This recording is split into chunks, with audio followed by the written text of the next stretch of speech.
Welcome back to the Act Two podcast, a podcast for the real-life working screenwriter. I am Tasha Hugh. And I am Josh Hallman. And as a reminder, Act Two is a network and support group for the everyday working screenwriter, of which this podcast is just one of the many things that we do.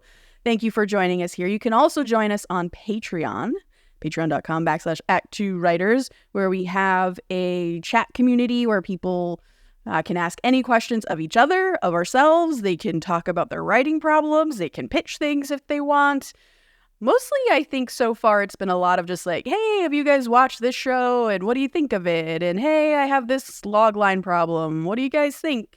Kind of stuff like that. But also, people are taking initiative there and having sort of Zoom writing coffees and meeting each other that way. So if you crave a writing community, that is definitely one way to find it. And we also have a store. Yeah, we do. Repping the shirt right now. Yeah, so am I. So is Joshua. I love it. It has a ton of stuff, and we're always adding cool new stuff. So, well, I mean Josh Holland. And it's great. So check us out at ActTwo Market.com. ActTwoMarket.com. Yeah. Yeah. I also have to buy things off the site, and I've bought like everything. I have to buy things as well. It's not like we get anything for free. So I think, like, all of our purchases so far have just been Josh and I filling out our wardrobe with Act Two stuff. Yeah, it's great. It's like I looked at the hat purchases. I was like, someone else bought the Back to the Future Act 2 hat. And then I realized it was me. It was great. I asked you. I was like, has anyone bought our new hats? And you're like, oh, someone bought the Top Gun, the Top Gun Maverick Act 2 hat. I was like, no, that was me. Yeah. Also me. Also all of us. No, I'm happy to be back, Tasha. We've had guests on, which has been great, but we haven't had the OG Act 2 podcast for a minute. I know we haven't had a moment to really just dive into things and just talk. Yeah. Agree. Let's just do it. Let's get into what's been going on in this week in writing. This week in writing.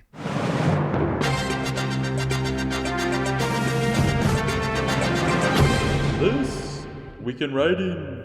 Okay, I'm going to start first. I have to start first. Okay. Because this is just something.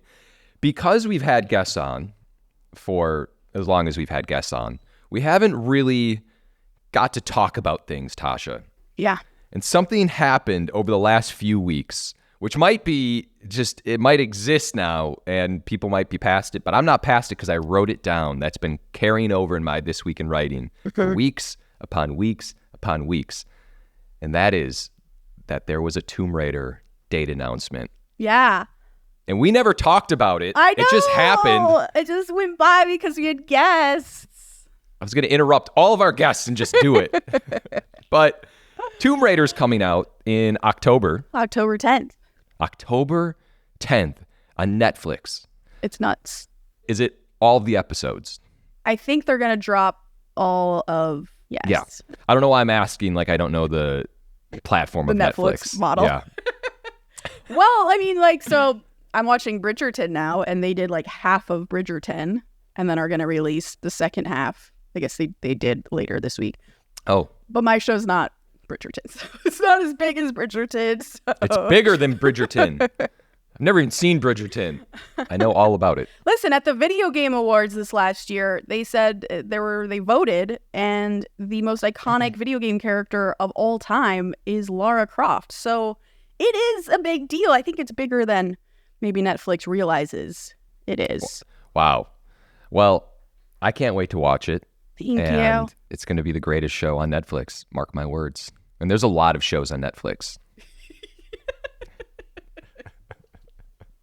It's going to be great. Thank you for being the one view that'll help with the algorithm. But yes, no, it comes out. I was very excited by the trailer, just like to talk about writing stuff and like bring it back to writing and process. I was very fortunate enough that Netflix actually ran the teaser by me. That is very rare for them to do, for marketing to even involve you at all in like when the show's going to be announced and like how they're going to advertise it. But it was great. I was able to give him passive notes And there were many because I thought I watched the trailer as a fan, the teaser, and I was like, oh, this show's gonna be cool. And I was like, oh yeah, that's my show. That's so cool. Yeah. Are you able to, while watching it, take yourself out of your brain and then take yourself out of the moment and like watch it as a fan? I think I did the first time it came because I was like so stoked by it. I was like, I would totally watch that version of Tomb Raider, and I was like, oh yeah, I know exactly what happens. Yeah. I know why. Yeah. But I think some of the biggest compliments I got from people who watched the teaser and like were texting me about it was that you could tell that I and the production team behind it were fans of the Tomb Raider games. And I was like, that makes me so happy. You can see like the love that was put into it if you understand, if you've seen Tomb Raider at all. So that's cool. So hopefully the show sort of, sometimes you watch a teaser or a trailer and then the movie's not as good. Like, I don't want that to happen. I want it to be better than what you expect it to be. It will be. It's going to be an impossibility for it not to be. And I know that with all certainty. Thank you. So, Tomb Raider. Tomb Raider. That's my first This Week in Writing. That should be the only one, but I guess we got Let's stuff go, to wrap it talk up. about. We're done. All right. Wait, can I continue on the Tomb Raider train just a little bit? Because of This Week in Writing I have that we didn't get to talk about last time was that I did a Tomb Raider press day, and it was horrifying, and I hated it. I just want to talk about it. I wish you should have cameras on you at all times when you're doing these things. So awful. I was like, oh no, like they're going to be on camera. I don't want to do that. Like writers are meant to be on camera. No. Where did you do the interviews? Right here? At Netflix. At Netflix. Okay. Yeah. So did Netflix set you up with a big background and everything? They have a whole thing. Their marketing team is very good. So I had 2 on-camera interviews and 1 print interview, and I was like, oh no, like I'm coming from a meeting. Like I'll probably be like gross. And she was like, oh, well, you will like do makeup for you. I was like, great. So I got to do makeup, which is nice. And then there were the people who were interviewing me, some were Tomb Raider fans, some were not. So it was very cool to hear like the questions that they had or like what their experience, because they got to watch some of the episodes, which was very cool. So I got sort of like the first blush reaction from some people. Wow. Which seemed very positive, but they were also interviewing the showrunner. So, No, I don't know. I don't think people are nice. They probably would have told you the truth. Yeah. I mean, you'd hope so. But they have to also get through their podcast. Oh, that's true. But it sucks because, I mean, there's so much pressure, I think, in these interviews that are so short. But, like, if you stumble and say the wrong thing on accident, you're fucked. Right. And I do not speak, like, articulately or I don't have that, like, charm gene that some people have. I'm not as practiced as, like, actors are who do these all the time. So I was terrified. I hated it. So I'm sorry if I have quotes out there that you hate. I'm sorry. No. Sorry, I messed up. I feel like I could just see someone making a sarcastic comment that is taken out of context. You're like, wait a minute. I know this person. I wasn't meant to. I'm not like shitting on the DP or whatever, that's my buddy. Yeah. Like, I also forget names all the time, titles and names of things. Oh, of course. Which is never good when you're in like a live interview and someone's like, oh, what inspired you? I was like,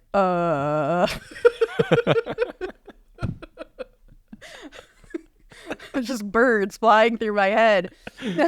Everything inspired me.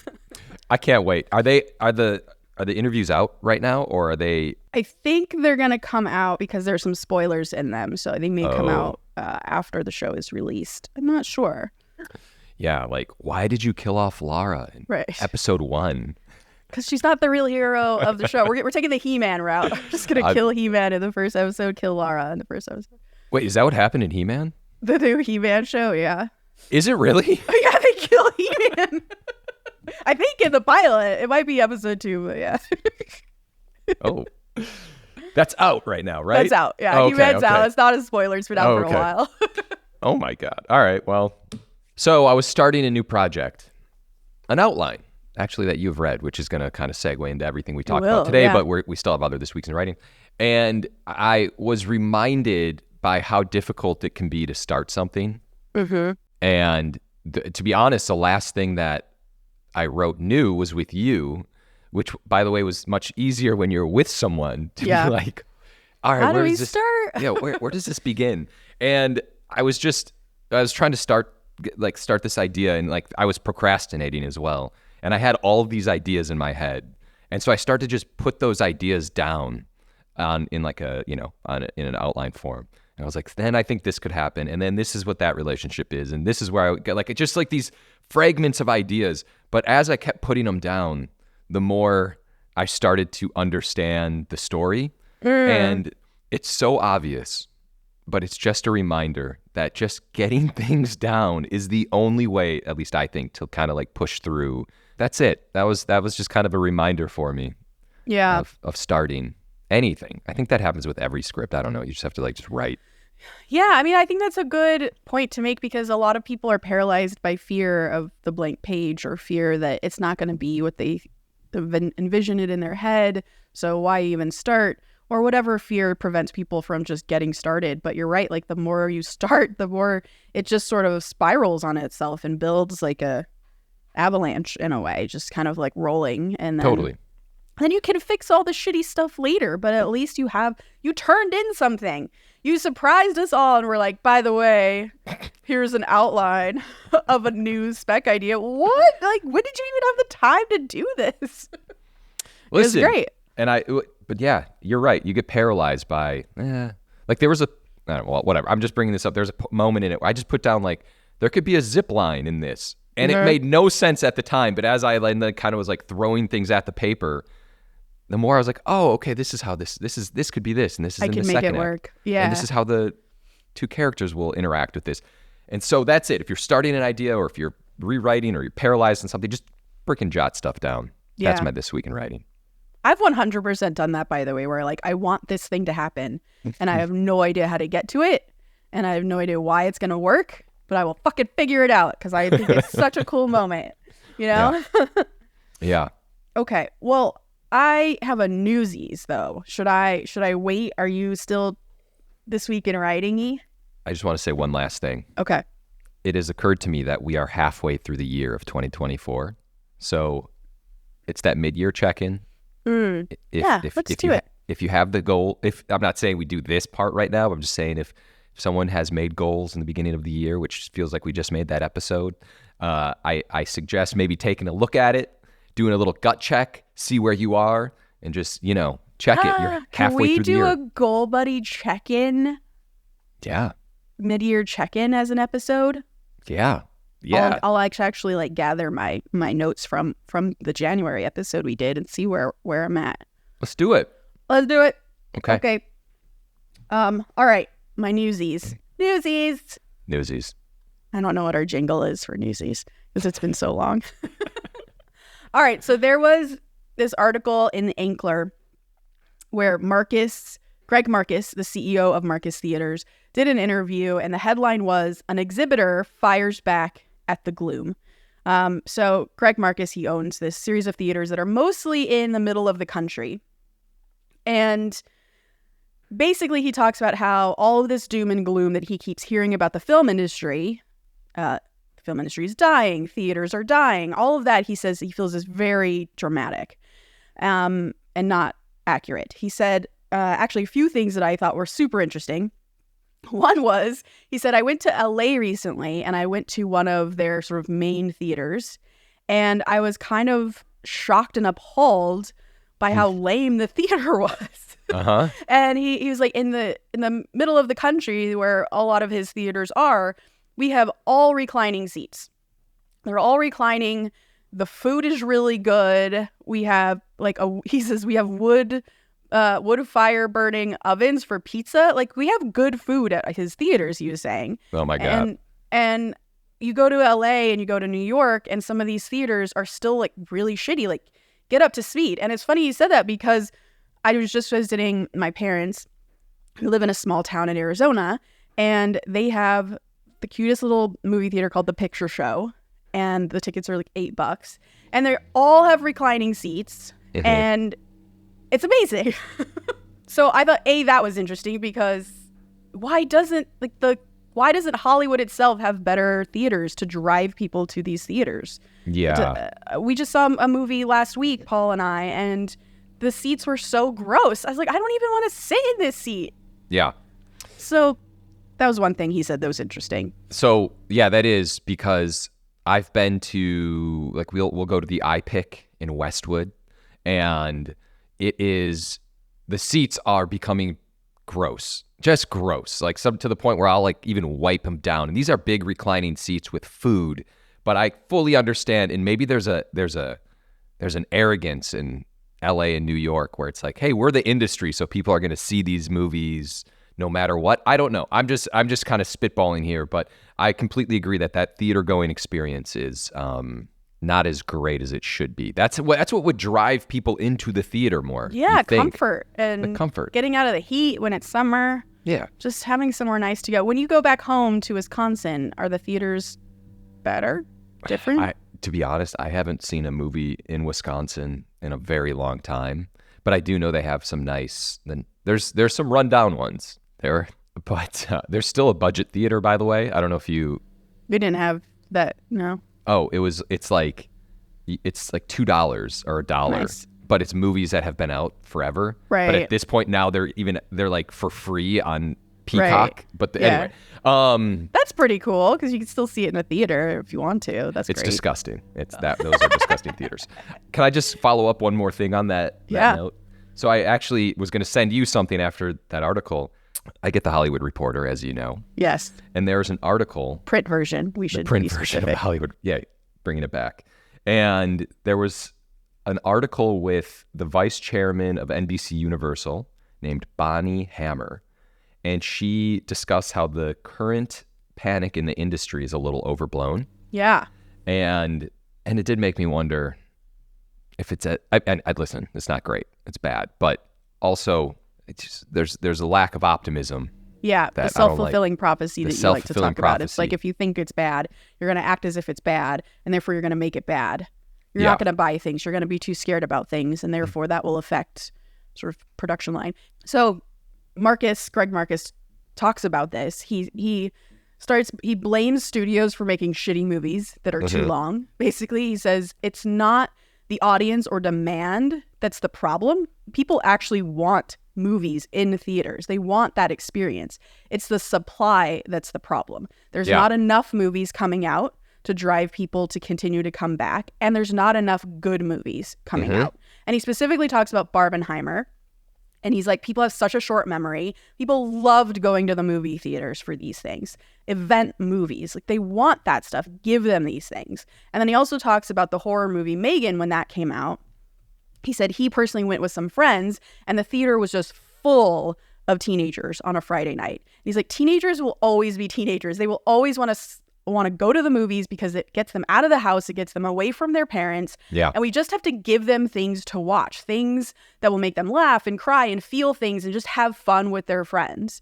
And he also talks about, and I thought this was interesting, that because the interviewer asked if tent poles are killing the movie theater industry. And he's like, no, tent poles are needed. Tent poles drive people to the theaters. And while they're there, they get to see trailers and posters for other movies that are smaller that they didn't even know existed because it's not getting to them in whatever TikTok or wherever world they are. Yeah. And these are movies they want to see. And then that brings them back to the theater. So simply going to the theater needs to be seen more as a marketing tool for the studios. And I think the tent poles provide that. And the whole thing was just like, it made so much sense. It's all the stuff that I feel like you and I talk and think about when we hear these gloom and like even Kevin Smith was in an interview recently talking about how like the movie industry, the theater industry is dying. And he had this whole thing about how it was like theaters are going to not exist pretty soon. And I'm just like, I can't. And I didn't know if it's like a boomer thing for me where I'm just like, no, like I'm holding on to these traditions or if it's real. And so it really makes me feel good to hear people who are in the business saying, no, that gloom is not real. We just need to be better. Amen. Yes. Okay. That's my newsies. I forget. That was great. It could be a whole episode. All right, so our topic for today is we were actually going to talk about something else today, but then last week we had a really good writers group, and something came up for Josh and I in that group that we wanted to talk about. And we had 3 submissions. All of them were very, very different. Mm-hmm. We had, again, that surprise horror thriller spec from Joshua. And he said it was a rough outline, but it really wasn't as rough as he thought it was or pretended it to be. The third act was where he basically wrote like, hey, let's brainstorm this. But everything up to that was like, oh yeah, this is a movie. We had a guest appearance from Tim, friend of Dave, friend of the podcast. And therefore, Tim, I think, by extension, is also a friend of the podcast. Dave's best friend. Dave's best friend. Dave introduces Tim as, this is my best friend. Which is the cutest thing ever. And he had a really cool action spec. And then we had this really big world building kind of fantasy epic script. So 3 very different submissions. And we all had very different types of notes for each of these. And at the end, we were kind of like, dang, like how does each person address these notes? Like, where do you even begin now that you've gotten these notes, besides like collapsing in a corner crying? Mm-hmm. So we wanted to kind of talk about process. After you get these huge notes, what do you do? Because I think a lot of us can be crippled by notes mm-hmm. and be very defensive by notes because I think revisions scare us so much. So Josh, you want to start? How did the notes go for you on your outline, and what are you going to do next? I think they went great. In preparation for this episode, I was thinking about it because what I do now when I'm in this zone of writing on I'm just doing a spec. It's kind of up to me when to finish it, when not to finish it, it's whatever. I actually just kind of take a few days away from it and then let like the ideas from group just sit in my brain. There's this immediate reaction where I'm thinking about things. The next morning I woke up, I jotted some things down. I was like, okay, I like this. But it's been a few days since group, and I've just been thinking, to be honest. And I've jotted a few things down, but I'm really going to dive back in and start restructuring, maybe actually later today or tomorrow. But my point of that is I have to let it simmer and then dive back in to address the notes that I got. And now I feel like I can look at it more clearly and say, okay, I like this, I don't like this, and this is what I'll incorporate, and this is what I won't. Mm-hmm. And then just start building it out like I was saying earlier. But that's from an outline form. When you were being given notes, did you, how did you take notes in writer's group? Did you just kind of like write everything down, or did you only write down the ones that like immediately made sense to you? Like, that's something that I want to think about. That's something that rings true to what this outline is. So usually I write down all the notes, weirdly, as kind of not scattered, but as incomplete as the third act was. Like, I wasn't so worried about plot. I was more worried about kind of the relationship. Mm-hmm. And I was really writing all of those notes down, but in a weird way, I can really see this idea and like where I want it to go, even though it maybe, I guess maybe the outline wouldn't suggest that. Mm-hmm. So that's to say, I wrote down almost everything, but there were a few things that I just knew didn't work with this, which is fine. That's the spitball process. And so I didn't write those things down. So I wrote down probably 80%. Yeah. So now that you have the notes and you've kind of sat on them a bit, you've jotted some other things down. Like, how are you going to approach revising it? I'm going to work in the same exact outline. I know that you do like a whole rewrite thing. Uh-huh. I'm going to work in it, and I'm just going to read through it, and I'm just going to start adding more moments, and I'm just going to work off the same exact outline that I have and just kind of go chunk by chunk of, okay, this part works, that's in, boom. What like is just, now I'm going to focus on the relationship, really. I mean, that's like the core, and just try to see how it flows together from that. Yeah. Yeah, that's interesting because, that gives me anxiety thinking about having to, like, going into the same document. A clean document, it feels like a fresh brain for me. So that is how I do it, which we'll talk about as we go. God, you're making me doubt my process. No, your process is your process, however your brain works. Okay. Maybe I'll just do it cleanly. I don't know. No, it's up to you. If it helps you to go in like that, go for it. Fine. Go for it. Yeah, so that's me. That's coming from that's what I'm going to do with the outline. Okay. Well, we have 2 other submissions that we don't have the writers here to talk about it, so we're going to pretend like we're them. So that action movie spec that was submitted, it was interesting because the script was really good. But there are two versions of the movie kind of within the same script, and this is what we talked about in our notes, where there was like, as I described it, like a Jason Statham version of the movie or a Gerard Butler version of the movie, as was said, or the more kind of like elevated John Wick version of the movie. And like, what that kind of means is there's sort of the very plot-driven sort of B-movie version, which is still very fun. It's still like a solid action movie. Or there's the John Wick one, which John Wick has, 4 movies and video games and is like such a huge hit because of the relation, or it's not even a relationship because there's not a relationship in the first one. It is just an emotional thrust and relatability in it that really moves you as you're watching the movie. So that's what I mean by like an elevated action movie. Yeah. And so when in asking the writer, like, hey, which version of this movie do you want? Because I think the notes will be different. If it is the sort of Jason Statham version of the movie, then I think like the notes were just kind of like scene work notes, like within what you have already, like let's just make those stronger. But when he said that he wanted it to be the more elevated John Wick version, it's like, okay, now our notes are actually, and I think this is a sort of an interesting distinction, is our notes became about character. And the notes were, okay, if you're doing the John Wick elevated version, dig into the character relationship more. There's a father-daughter story in it. So like set that up in a really strong way. Make sure every scene when you go back through your script is kind of pointing to this theme that you want to talk about with the father and daughter. And that kind of automatically will make it feel more relatable, more elevated. And so, again, this episode is about, okay, now that you got these notes, what do you do? If you got those notes, Josh, on your script, what would you do?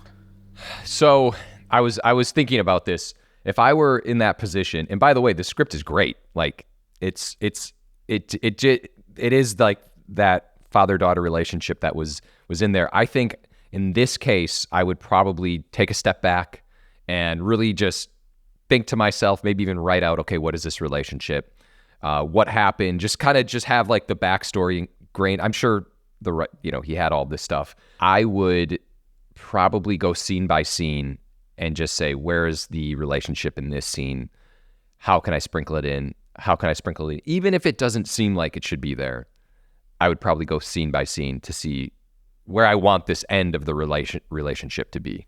Yeah, because even if it's a scene that doesn't include the father-daughter, your theme is still about family and how you don't abandon family. So like, how does that theme play out in that scene in particular, even though the main characters aren't in it?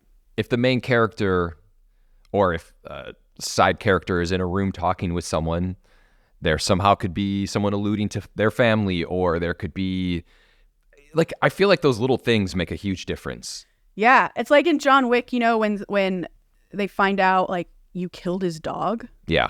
Fuck. Like, we're fucked. Yeah. And a father-daughter story might be like, you punched his daughter?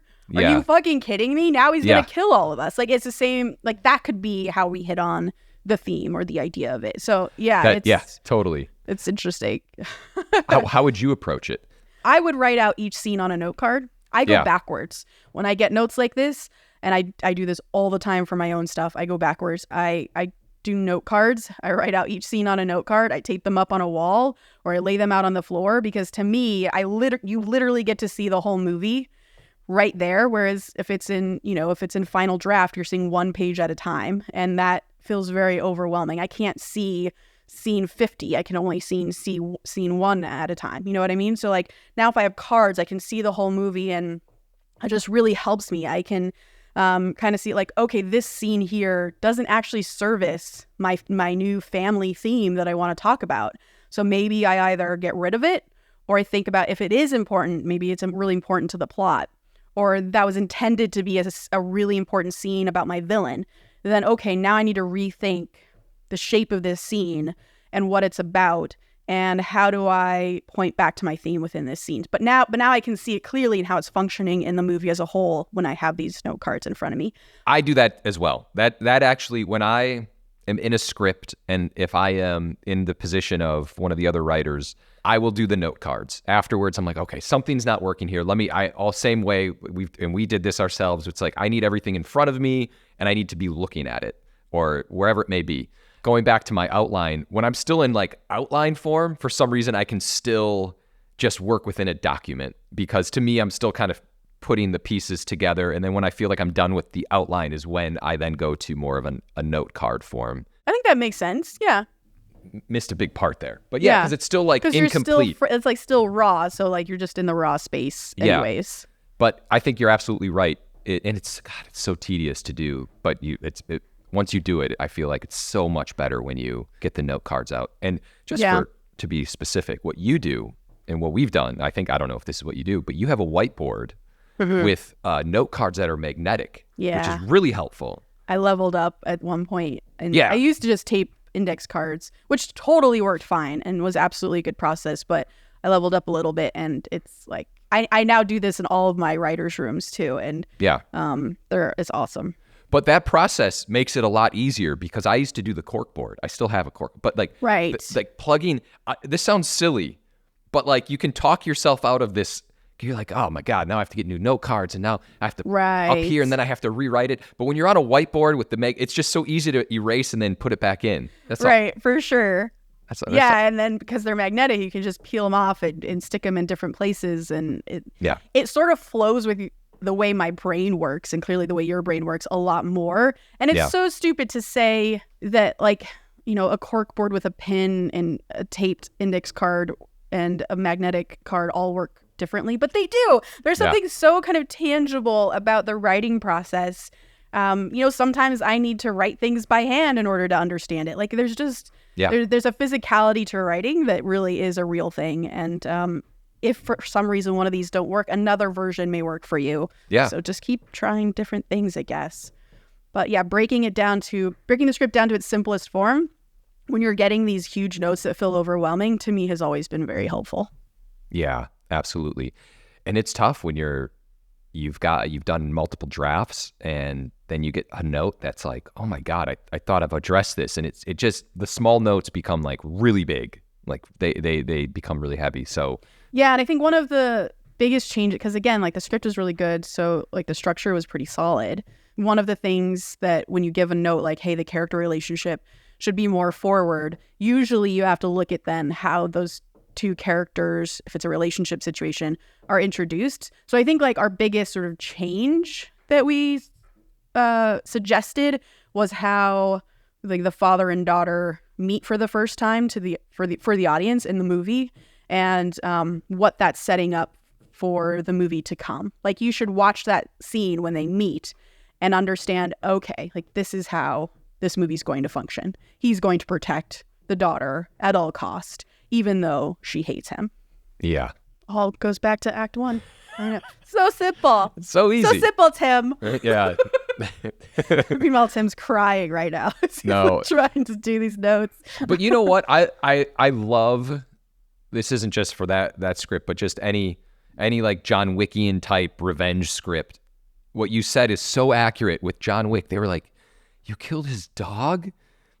And like it just like they just kept bringing it up like, oh, and then it was like building the myth of John Wick. And I feel like because John Wick is such a popular movie, and Tim has figured out a very brilliant way to have kind of a different version of that.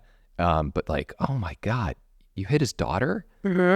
Him? I've once saw him rip a jaw off. What do you do? You know, like one of those things where. For sure. Yeah, building the myth of your hero.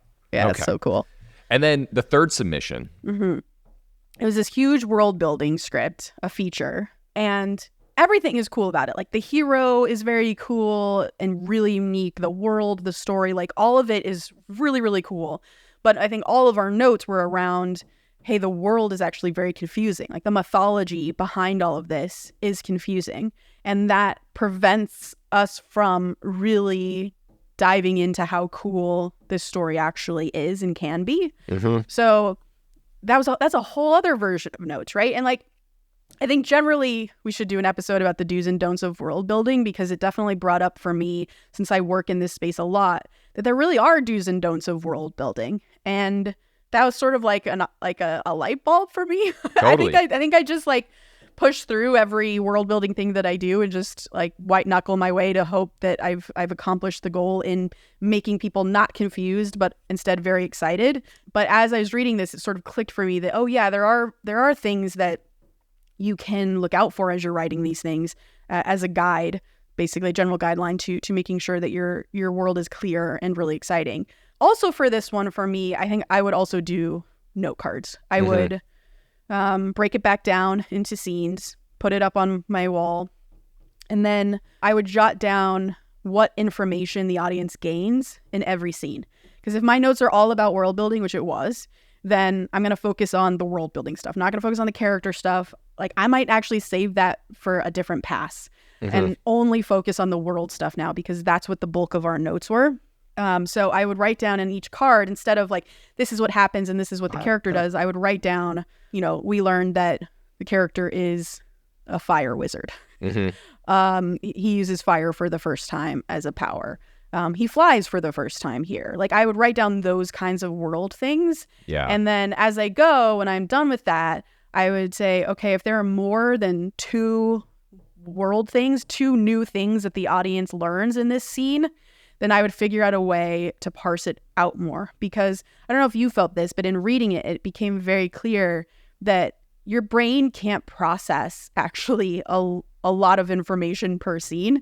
Like, we process less than we think. And especially because it's all new. Like, this character is really new. This world that you're doing is really new. And because it was such a good script, like, it's such a unique world. So even the world is really new to us. So we're all diving into new things, and the audience can kind of only hold so much information at a time.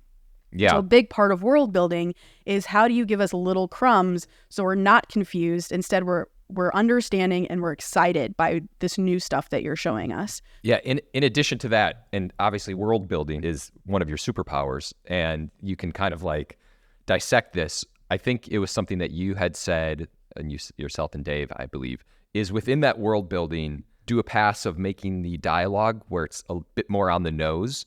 So it's almost holding the hand of the reader, which I think, just from just a world building perspective, I think is really unique and something to do, because then you can pull back. Because sometimes with world building, myself, when a lot of information is coming at you, you're like, your brain's thinking about the story and then also the world, and you're trying to like catch up in one direction and follow the certain relationships.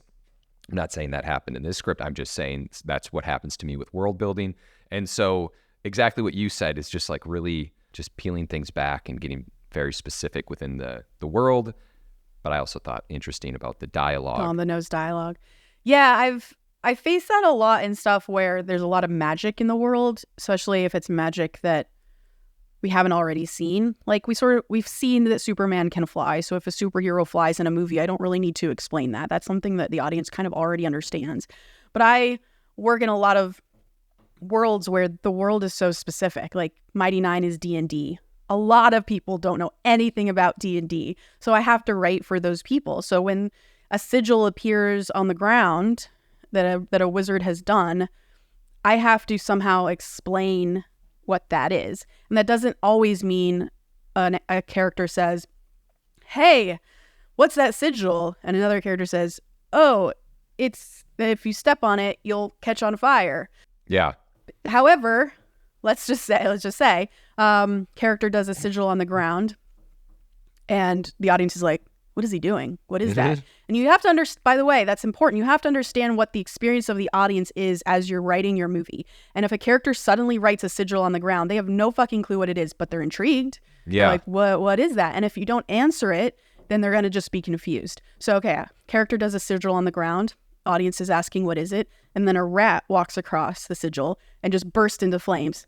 And you're like, oh, whoa, cool. Okay, this thing does fire. You didn't need dialogue, but you had a visual that gave me an answer. And now the audience is with you and they're not confused. So there are like tips and tricks along the way to making sure the audience is there.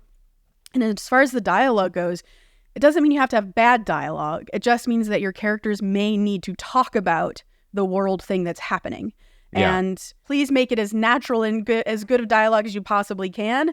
I also like being vague. So like it is hard for me. I do also have to push the on the noseness when it comes to world stuff, but it doesn't mean you have to have bad dialogue. It just means that sometimes they have to talk about it a little bit. Yeah, no, it made sense to me of like doing a pass where things are a bit on the nose and then pulling back again. If, it's because no one wants to write anything that's too on the nose. And that's not how the script was. The script was actually fantastic. It was interesting because I was like excited, but also kind of getting lost. Once that's fixed, though, like it's a killer script.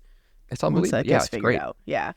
There's like another sort of world building thing that, again, if I was doing revisions and I was doing my note cards, like there's a scene where the hero is introduced through action, which is almost always how you should introduce a kid. Like that's a really good way also to do some world building stuff, is the audience gets to experience it through something like really active and really like kind of forward moving, rather than say a scene where two people are sitting in a room just talking about rules, right? Yeah. So there's a really good instinct to have this hero introduced in action.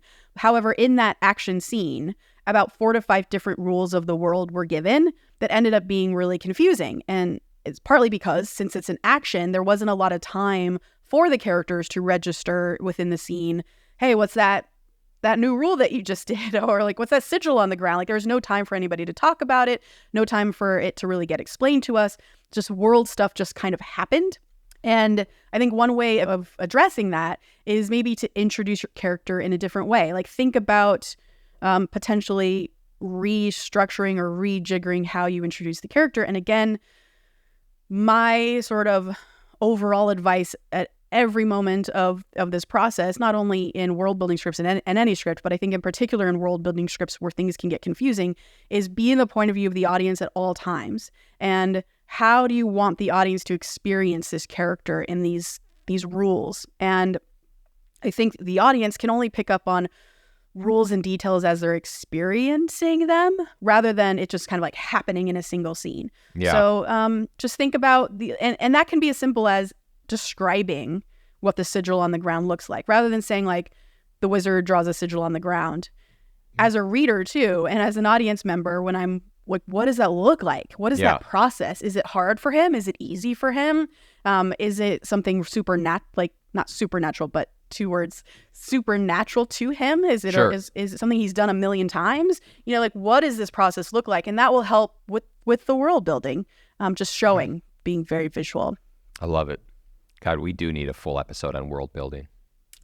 Yeah, it's such a hard, so hard. There's two episodes I think we've been circling since we started the podcast. Yeah. Because we know they're going to be like 14 parters, and one is like on theme and the other's world building. If this is bringing this full circle, the rewriting process can feel, or like diving back in can feel daunting. But again, just need to take that first step. Yeah, and bringing it down to its simplest form will really help, I think. Yeah. We wish everybody luck, including you, on your rewrites. I'm happily going to be messaging you about it, so thank you. Yeah, I mean, I wish you luck as well for me. Okay. Quote of the day.